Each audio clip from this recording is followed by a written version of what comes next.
ന്യായപ്രമാണത്താലുള്ള ജീവിതം എന്നുള്ള വേദപഠനത്തിലേക്ക് മാന്യ പ്രേക്ഷകരേവർക്കും സ്വാഗതം. ഈ ചർച്ചയിൽ പങ്കുചേരുവാനായിട്ട് നമ്മളോടൊപ്പം പാസ്റ്റർ മഹേഷ് മണിയൻ, അതുപോലെ തന്നെ പാസ്റ്റർ രാജു ജോസഫ് അവർ കടന്നു വന്നിട്ടുണ്ട്. പ്രിയമുള്ളവരെ, നമുക്ക് സ്വാഗതം ചെയ്യാം. നമസ്കാരം സർ. നമസ്കാരം. നമുക്ക് ന്യായപ്രമാണത്താലുള്ള ജീവിതം, ന്യായപ്രമാണം അനുസരിച്ച് ജീവിക്കുക, ഈ പുറപ്പാട് 20-ാം അധ്യായത്തിൽ അതിൽ നമുക്ക് ന്യായപ്രമാണം ദൈവം നൽകുന്നതായിട്ട് നമുക്ക് കാണുവാനായിട്ട് കഴിയും. അതിൻ്റെ 22-23 വാക്യം, അത് പ്രത്യേകിച്ച് അതിനെക്കുറിച്ചൊന്ന് പറയാൻ പറ്റുമോ? ഇവിടെ വളരെ വ്യക്തമായിട്ട് ദൈവം ന്യായപ്രമാണം നൽകുന്നതിനെക്കുറിച്ചൊക്കെയും പറയുകയാണ്, യഹോവ മോശയോട് കൽപ്പിച്ചത്, നീ ഇസ്രായേൽ മക്കളോട് ഇപ്രകാരം പറയണം, ഞാൻ സ്വർഗത്തിൽ നിന്ന് നിങ്ങളോട് സംസാരിച്ചത് നിങ്ങൾ കേട്ടിരിക്കുന്നുവല്ലോ. 23 വാക്യം പറയാണ്, എൻ്റെ സന്നിധിയിൽ വെള്ളി കൊണ്ടുള്ള ദേവന്മാരെയോ പൊന്നുകൊണ്ടുള്ള ദേവന്മാരെയോ നിങ്ങൾ ഉണ്ടാക്കരുത്. അപ്പോൾ ഇവിടെ വളരെ വ്യക്തമായിട്ട് ദൈവം പറയുന്ന ഒരു കാര്യമെന്ന് പറഞ്ഞാൽ, അന്യ ദൈവങ്ങളെ ഉണ്ടാക്കരുത് എന്ന് 10 കൽപ്പനയിൽ പ്രതിപാദിച്ചപ്പോൾ തന്നെ ദൈവം പ്രത്യേകം എടുത്തു പറഞ്ഞിരിക്കുകയാണ്, വിഗ്രഹങ്ങൾ ഉണ്ടാക്കുവാൻ പാടുള്ളതല്ല. ഇന്ന് നമുക്ക് കാണുവാൻ സാധ്യമാകും, നാം ഈ ലോകത്തിൽ എവിടെ ചെന്നാലും മനുഷ്യൻ പല പല നിർമ്മിതികൾ, അതായത് അവൻ്റെ കൈ കൊണ്ട് ഉണ്ടാക്കുന്നതാണ്. യെശയ്യാ-പ്രവചകൻ പറയുന്നത്, കാട്ടിലെ തടിയെ വെട്ടിയുണ്ടാക്കി അവയ്ക്ക് കണ്ണുണ്ടാക്കി മൂക്കുണ്ടാക്കി എല്ലാം വയ്ക്കുന്നത്. പക്ഷേ ഇവയ്ക്ക് കണ്ണുണ്ടെങ്കിലും മൂക്കുണ്ടെങ്കിലും ഇവ കാണുന്നില്ല, ശ്വസിക്കുന്നില്ല, ഒന്നും ചെയ്യുന്നില്ല, അവ ഒന്നും ജീവനില്ലാത്തതായിട്ടിരിക്കുന്നു എന്ന് പറയുന്നുണ്ട്. അപ്പോൾ മനുഷ്യൻ്റെ കൈകളാൽ നിർമ്മിക്കപ്പെട്ടിട്ട് മനുഷ്യൻ തന്നെ അതിലേക്ക് എന്താ പറയുക, അതിനെ ശക്തിപ്പെടുത്തുന്നു, അതിനുശേഷം അതിനെ ആരാധിക്കുന്നു. ഇങ്ങനെയുള്ളതായ പ്രവൃത്തികൾ ചെയ്യുവാൻ പാടില്ല എന്ന് ദൈവം പറയുകയും ഇവിടെ വളരെ വ്യക്തമായിട്ട് എടുത്ത് പറയുന്നു, പൊന്നുകൊണ്ടോ അഥവാ വെള്ളി കൊണ്ടോ യാതൊരു വിധമായ വിഗ്രഹങ്ങൾ ഉണ്ടാക്കുകയോ നമസ്കരിക്കുകയോ ചെയ്യുവാൻ പാടുള്ളതല്ല. ഇന്ന് ആത്മീയ ഗോളത്തിൽ നമുക്ക് കാണുവാൻ സാധ്യമാകുന്നത്, ആത്മീകരായി ജീവിക്കുന്ന നാം ഓരോരുത്തരും പലപ്പോഴും ചെയ്യുന്നത് എന്താണെന്നറിയാമോ? ചില അനുഗ്രഹങ്ങൾ നമുക്ക് ലഭിക്കുക, പ്രാർത്ഥനയിൽ കൂടി നമുക്ക് സൗഖ്യം ലഭിക്കുക, അങ്ങനെയൊക്കെ ചെയ്യുമ്പോൾ ഈ പ്രാർത്ഥനാപരമുള്ള ആളുകളെ തന്നെ നമ്മൾ ചിലർ ആരാധിക്കാൻ തുടങ്ങും. പറഞ്ഞു മനസ്സിലായോ? പിന്നെ ദൈവത്തിന് സ്ഥാനമില്ല. ദൈവത്തിൽ കൂടിയാണ് നമുക്ക് പ്രാപിച്ചെങ്കിൽ അവർ പറയൂ, ഇന്ന പാസ്റ്ററെ കൊണ്ട് പ്രാർത്ഥിപ്പിച്ചാൽ എന്തു ചെയ്യും? സൗഖ്യം ലഭിക്കും. അപ്പോൾ നമ്മൾ എന്താണെന്ന് ചോദിച്ചാൽ ഒരു ആരാധനാമൂർത്തിയായി മാറുന്ന ഒരവസ്ഥാവിശേഷമുണ്ട്. അതുപോലെ തന്നെ ഇന്ന് ലോകത്തിൽ നമുക്ക് ഒത്തിരി വ്യക്തികളെ കാണുവാൻ സാധ്യമാകും, അവരൊക്കെയും ദൈവിക പരിവേഷത്തിൽ ജീവിക്കുക. അപ്പോൾ ഇതൊക്കെയും വിഗ്രഹ ആരാധനയാണ്. ആയതുകൊണ്ട് ഇവിടെ പ്രതിപാദിച്ചിരിക്കുന്നത് പോലെ വേദപുസ്തകം വളരെ വ്യക്തമായിട്ട് പറയുന്നത്, ഞാൻ അല്ലാതെ അന്യ ദൈവം നിങ്ങൾക്കുണ്ടാകാൻ പാടില്ല. അതുകൊണ്ട് ഒരേ ഒരു ദൈവം, ആ ജീവനുള്ള ദൈവത്തെ, ആ ദൈവത്തെ മാത്രം ആരാധിക്കുന്ന ഒരു അനുഭവമായിരിക്കണം നമുക്കുണ്ടാകേണ്ടത്.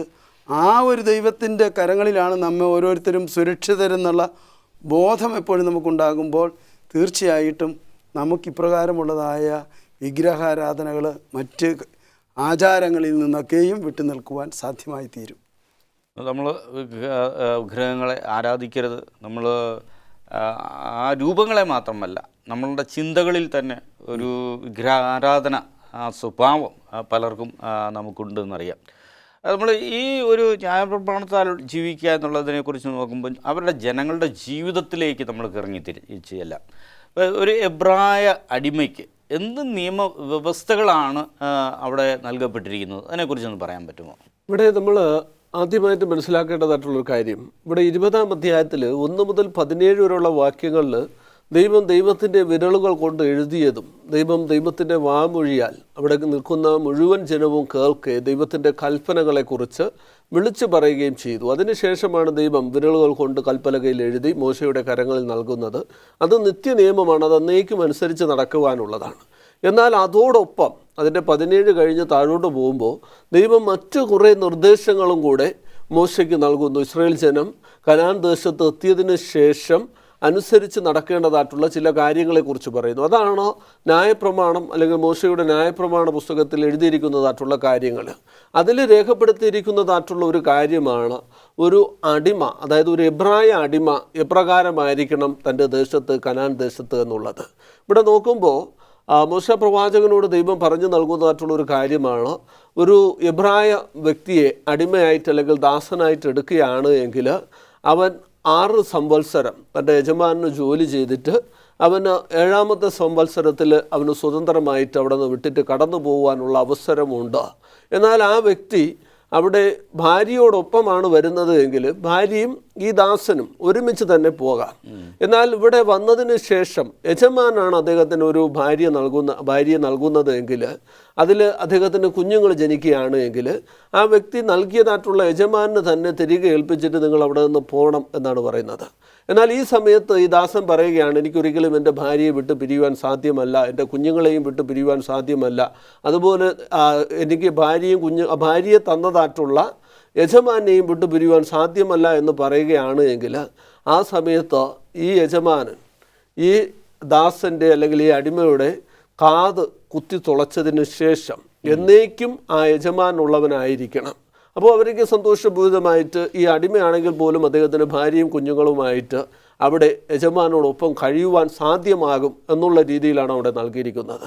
ഇനി ആരെങ്കിലും ഒരു സ്ത്രീയെ അടിമയായിട്ട് വിൽക്കുകയാണ് എങ്കിൽ, അവളെ ചതിച്ച് അങ്ങനെ വിൽക്കുകയാണ് എങ്കിൽ അവളെ ഏറ്റുകൊള്ളുന്നുവെങ്കിലും വളരെ നല്ല രീതിയിൽ തന്നെ അവളെ കൈക്കൊള്ളണമെന്നുള്ള രീതിയിലാണ് തുടർന്നുള്ള ഭാഗങ്ങളിൽ മോശ പ്രവാചകന് ദൈവം നിർദ്ദേശം നൽകുന്നത്. അപ്പോൾ ഇതിൽ നിന്നും മനസ്സിലാക്കുവാനുള്ള കാര്യം, ഒരു വ്യക്തി അടിമയായി പോകുന്നു അല്ലെങ്കിൽ ദാസനായി പോകുന്നുവെങ്കിലും അദ്ദേഹത്തിന് ആ യജമാനൻ്റെ അടുത്തും നല്ലൊരു ജീവിതം നയിക്കണമെന്നുള്ള രീതിയിലാണ് ദൈവം ഈ നിയമങ്ങളെ നൽകിയിരിക്കുന്നതെന്ന് മനസ്സിലാക്കുവാൻ സാധിക്കും. ഒരു നല്ലൊരു വിശകലനമാണ്. Thank you so much. ഈ ചർച്ച നമുക്ക് ഇടവേളയ്ക്ക് ശേഷം നമുക്ക് തുടരാവുന്നതാണ്. മാന്യ പ്രേക്ഷകരെ, ആരുമെങ്ങും പോകരുത്. ഒരു ഇടവേളയ്ക്ക് ശേഷം ഞങ്ങൾ ഈ ചർച്ച തുടരുന്നു. ന്യായപ്രമാണത്താലുള്ള ജീവിതം എന്ന വേദപഠനത്തിലേക്ക് മാന്യ പ്രേക്ഷകരേവർക്കും വീണ്ടും സ്വാഗതം. ന്യായപ്രമാണത്തെക്കുറിച്ചാണ് നമ്മളിവിടെ സംസാരിച്ചുകൊണ്ടിരിക്കുന്നത്. ന്യായപ്രമാണം, മോശയുടെ ന്യായപ്രമാണമുണ്ട്, ദൈവീയ ന്യായപ്രമാണം, ദൈവത്തിൻ്റെ ന്യായപ്രമാണമുണ്ട്. ഈ ന്യായപ്രമാണത്തിൽ എന്തെല്ലാം വിഷയങ്ങളെക്കുറിച്ചാണ് പ്രതിപാദിക്കുന്നത് എന്ന് പറയുക. ഇവിടെ നമ്മൾ ആ കഴിഞ്ഞ സമയത്ത് സംസാരിച്ചതിൻ്റെ തുടർച്ച എന്നോണം പറയുകയാണ് എങ്കിൽ, ഒരു വ്യക്തി അഥവാ ഒരു നിലത്ത് കൃഷി ചെയ്യുകയാണ് എങ്കിൽ, കഴിഞ്ഞ സമയത്ത് നമ്മൾ കണ്ടതുപോലെ 6 വർഷം അത് കൃഷി ചെയ്യുക, 7ാം ദിവസം ഈ നിലം എന്ത് ചെയ്യണം?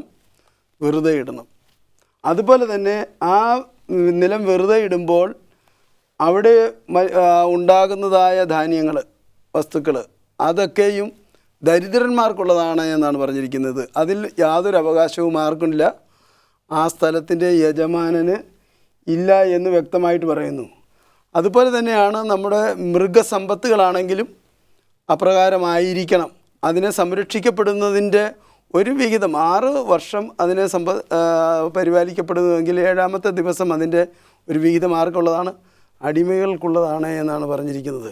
ഇവയിൽ നിന്നൊക്കെ നമുക്ക് മനസ്സിലാക്കുവാൻ സാധ്യമാകുന്നത് സമരസരം അത് മുൻപോട്ട് പോവുകയാണെങ്കിൽ അത് 7 എന്നുള്ളത് വീണ്ടും അത് 14ലേക്ക് എത്തപ്പെടുമ്പോഴത്തേന് ആ സമയങ്ങളിലും ഉള്ളതായ ഇതേ ഒരു ആവർത്തനം അവിടെ ഉണ്ടാകും. അപ്പോൾ മനസ്സിലാക്കേണ്ട ഒരു കാര്യമെന്ന് പറയുന്നത്, ദൈവത്തിൻ്റെ നിയമപ്രകാരം ഒരു കൃഷിയിടമാണെങ്കിലും മൃഗാദികളാണെങ്കിലും ഏതാണെന്ന് പറഞ്ഞാലും അതിൻ്റെ യജമാനനുള്ള അവകാശം എത്രയാണ്? 6 വർഷത്തിലായിരിക്കണം. 7ാമത്തെ വർഷം അത് മറ്റുള്ളവർക്ക് വേണ്ടി അല്ലെങ്കിൽ കൃഷി ചെയ്യുന്നവർക്ക് വേണ്ടിയും മറ്റുള്ളവർക്ക് വേണ്ടിയും വിട്ടുകൊടുക്കേണ്ടതാകുന്നു. നിലമാണെങ്കിൽ അതിനെ വെറുതെ ഇടണമെന്നാണ് പറഞ്ഞിരിക്കുന്നത്. കൃഷി ചെയ്യുവാൻ പോലും പാടുള്ളതല്ല എന്നാണ് അവിടെ പ്രതിപാദിച്ചിരിക്കുന്നത്. ഇവിടെ മോശയുടെ ന്യായപ്രമാണത്തെക്കുറിച്ചാണ് ഇവിടെ കൂടുതലായിട്ട് പ്രതിപാദിക്കുന്നത്. ഇവിടെ യോവേൽ സംവത്സരത്തെക്കുറിച്ച് പറയുന്നു. യോവേൽ സംവത്സരത്തിൽ അല്ലെങ്കിൽ യോവേൽ വർഷം, ആ സമയം ജൂബിലി ഇയർ എന്ന് പറയുന്നു ആംഗ്ല ഭാഷയിൽ. അപ്പോൾ അവിടെ ഒരു അടിമയെ വിടുതൽ ചെയ്യണം, ആ സ്ഥലം പിന്നെ കൃഷി ചെയ്യരുത്, നമ്മൾ അനേക വിഷയങ്ങൾ അവിടെ പ്രതിപാദിക്കുന്നതായിട്ട് നമുക്ക് കാണുവാനായിട്ട് കഴിയും.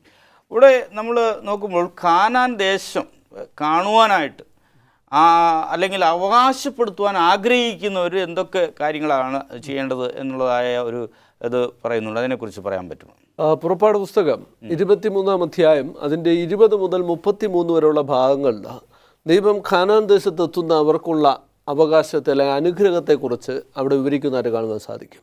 അവിടെ 20 മുതൽ 23 വരെയുള്ള വാക്യങ്ങളിൽ ദൈവത്തിൻ്റെ വചനം പറയുന്നത്, ഒരു ദൂതനെ ദൈവം ഇവർക്ക് മുമ്പായിട്ട് അയക്കും, ആ ദൂതനിൽ നിന്നും നിങ്ങൾ വിഘടിക്കരുത്, യഹോവയായ ദൈവത്തിൻ്റെ നാമം ആ ദൂതനോടൊപ്പമുണ്ട്, ആ ദൂതൻ നിങ്ങൾക്ക് മുമ്പേ സഞ്ചരിച്ച് ആ കാനാൻ ദേശത്തായിരിക്കുന്ന ഹിത്യരെയും പെരിസ്യരെയും മറ്റുള്ളവരെയൊക്കെയും സംഹരിച്ച് അല്ലെങ്കിൽ അവരെ നീക്കി ഇവർക്ക് വഴി ഒരുക്കി നൽകും എന്ന് ദൈവം അവിടെ മോശയിലൂടെ ഇസ്രായേൽ ജനങ്ങളോട് പറയുന്നു. അപ്പോൾ ഇവർക്ക് മുമ്പേ ദൈവം ഒരു ദൂതനെ അയക്കും. നമ്മൾ ആധികാരികമായിട്ട് ആ ദൂതനെക്കുറിച്ച് പഠിക്കുകയാണെങ്കിൽ വളരെ വ്യക്തമായിട്ട് മനസ്സിലാക്കുവാൻ സാധിക്കുന്നതായിട്ടുള്ളൊരു കാര്യം, പഴയ നിയമ പുസ്തകത്തിൽ പലയിടത്തും പല ദൈവദാസന്മാർക്കും വെളിപ്പെടുത്തുകയും മീഖായേൽ എന്ന നാമത്തിൽ വെളിപ്പെടുത്തുന്നതായിട്ടുള്ള കർത്താവ് യേശുക്രിസ്തു തന്നെയാണ്. പകൽ മേഘസ്തംഭമായും രാത്രി അഗ്നിസ്തംഭമായും അവരോടൊപ്പം സഞ്ചരിച്ച കർത്താവ് യേശുക്രിസ്തു തന്നെയാണ് ഇവിടെ ഒരു ദൂതനായിട്ട് അവർക്ക് മുമ്പേ പൊയ്ക്കൊണ്ടിരുന്നത് എന്ന് കാണുവാൻ സാധിക്കും.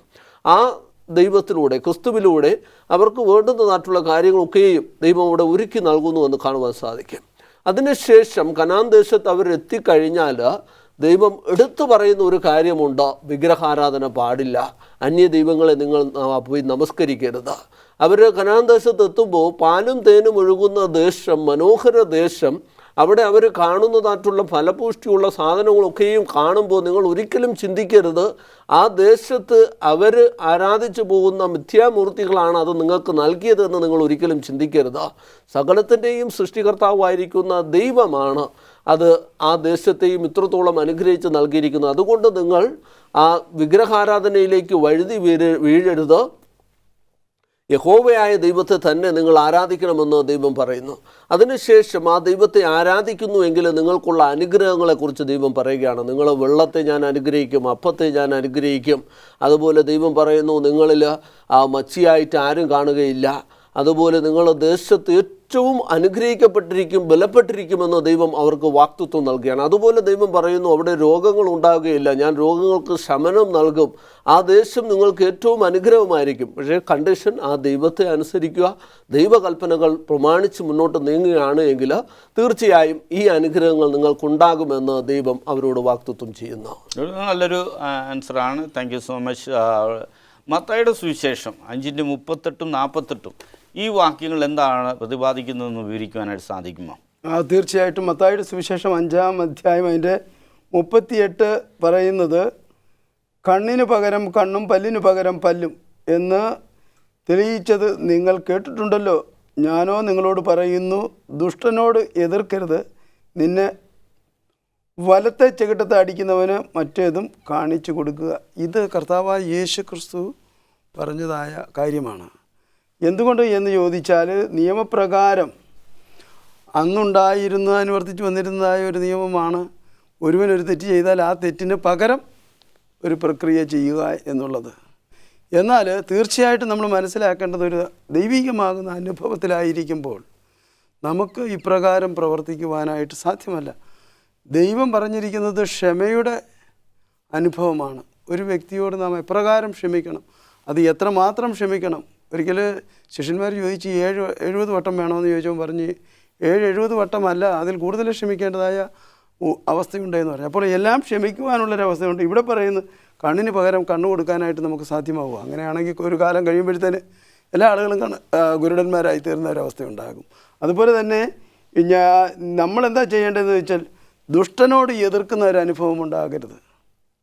പിന്നീട് പറയുന്ന, ഒരാൾ നിങ്ങളെ മറുചെകിടും കാണിച്ചു കൊടുക്കുവാൻ തക്കവണ്ണം ഉള്ള ഒരു മനസ്ഥിതി നമുക്കുണ്ടാകണം. അത് ക്ഷമാശീലം വളർത്തിയെടുക്കുക എന്നുള്ളതാണ് അതിന് ഏറ്റവും വലിയ ഉദാഹരണം.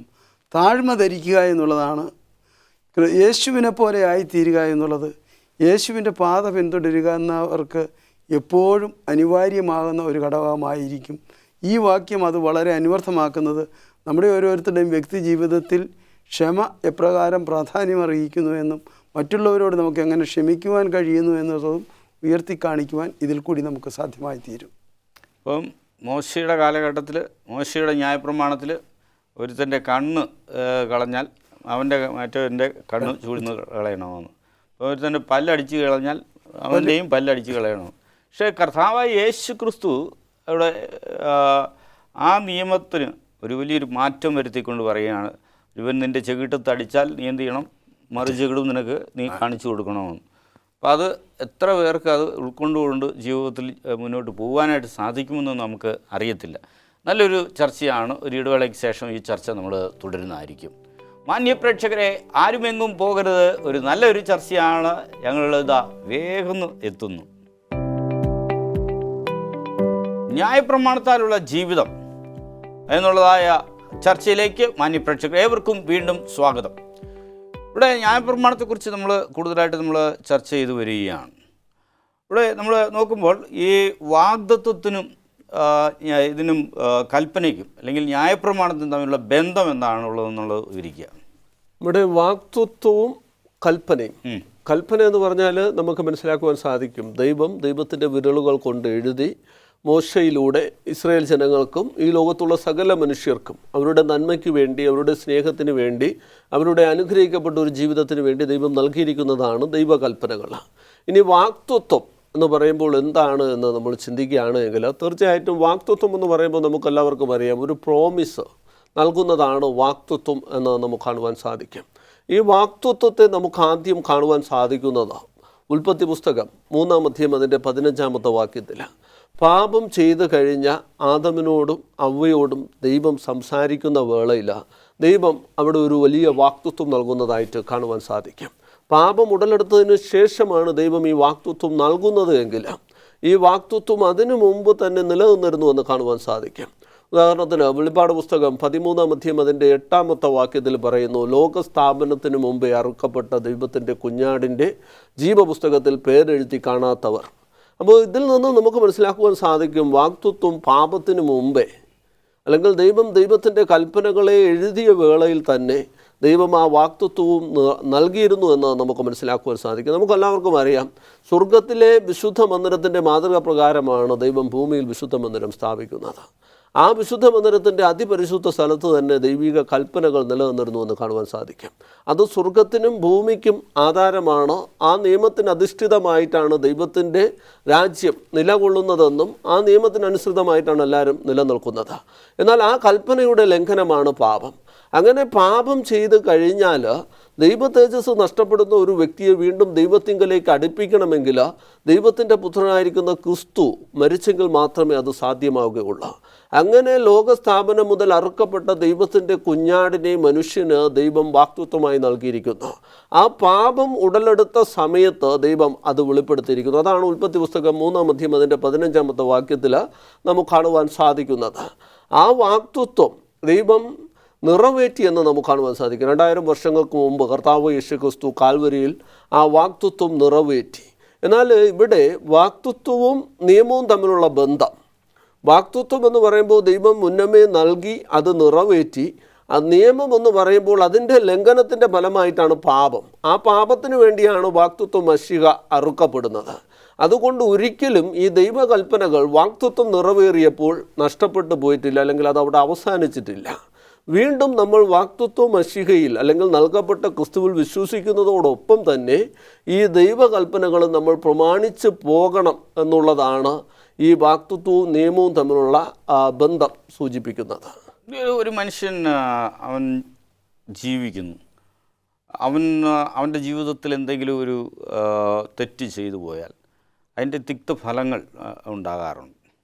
ആ തിക്തഫലങ്ങൾക്കും ശിക്ഷയ്ക്കും തമ്മിലുള്ള ഒരു താരതമ്യം അതിനെക്കുറിച്ച് ഒന്നും പറയാൻ പറ്റുമോ? തീർച്ചയായിട്ടും. നമ്മൾ മനസ്സിലാക്കേണ്ട ഒരു കാര്യം എന്ന് പറഞ്ഞാൽ, ശിക്ഷ എന്ന് പറയുന്നത് എപ്പോഴും ഒരു തെറ്റിൻ്റെ പരിണിതഫലമാണ്. അപ്പോൾ വാഗ്ദത്തം എന്ന് പറയുന്നത് മറ്റൊരു അവസ്ഥാവിശേഷമാണ്. ദൈവം നമുക്ക് നൽകാൻ ആഗ്രഹിക്കുന്നത് പാലിക്കപ്പെടുന്നതായ കാര്യങ്ങൾ, നല്ല പ്രവൃത്തികൾ നമ്മുടെ ജീവിതത്തിൽ ഉണ്ടാകുമ്പോൾ, അപ്പോൾ എപ്പോഴും നാം ഓർത്തിരിക്കേണ്ടത്, നാം ദൈവികമാകുന്ന നിയമങ്ങൾക്കനുസൃതമായി ജീവിതത്തെ ക്രമീകരിക്കുന്ന ഒരനുഭവം ഉണ്ടാകുക എന്നുള്ളതാണ്. പാലിക്കപ്പെടാതെ പോകുന്നത്, ഇവിടെ മത്തായിയുടെ സുവിശേഷത്തിൽ ഒരു പ്രത്യേകമായിട്ടൊരു വാക്യം പറഞ്ഞിട്ടുണ്ട്. പലപ്പോഴും നാം എന്താണെന്ന് ചോദിച്ചാൽ കപടഭക്തിക്കാരെ പോലെ പ്രവർത്തിക്കുക എന്ന് പറഞ്ഞാൽ ഭക്തി ഉള്ളവരാണ് എന്ന് നടിക്കുന്ന ഒരനുഭവം. അവിടെ പറയുന്നത്, നിങ്ങൾ പ്രാർത്ഥിക്കുമ്പോൾ മറ്റുള്ളവർ കേൾക്കുന്നതിന് വേണ്ടി കഠോരമായിട്ട് ശബ്ദം ഉയർത്തിയിട്ട് പ്രാർത്ഥിക്കുകയും അതൊരു അഭിനയം മാത്രമാണ് എന്നാണ് പറഞ്ഞിരിക്കുന്നത്. എന്നാൽ നീ യഥാർത്ഥമായിട്ട് ദൈവത്തിൻ്റെ സന്നിധിയിൽ നിൻ്റെ ഹൃദയം തുറക്കുന്നുണ്ട് എങ്കിൽ നീ എന്തായാലും അറയിൽ കയറി മൗനമായിട്ടിരുന്ന് ദൈവത്തോട് അപേക്ഷിക്കണമെന്നാണ് പറഞ്ഞിരിക്കുന്നത്.